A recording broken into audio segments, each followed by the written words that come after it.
इनके लबे रंगी की निछावर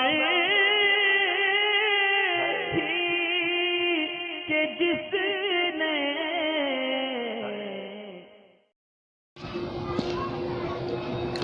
वालेकुम अस्सलाम वरहमतुल्लाहि वबरकातुहू। ग़ुलाम हुसैन है।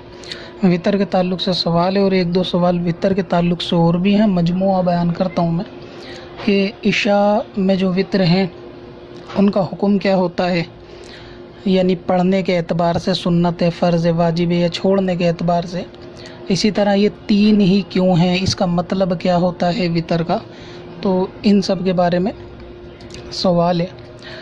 तो जवाब इसका ये है कि जो वित्र हैं वो ताक अदद को कहते हैं।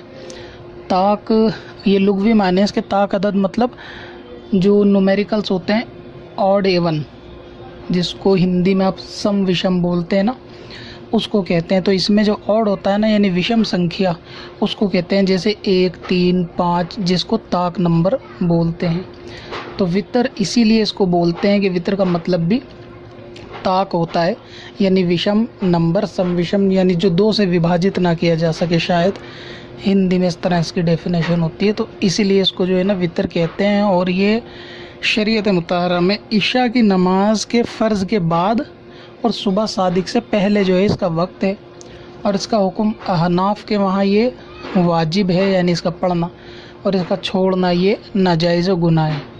और अगर छोड़ा तो इसकी क़ज़ा भी करना फिर वाजिब है, यानी वितर की नमाज की। पत्थर में असल लाले पुरनवार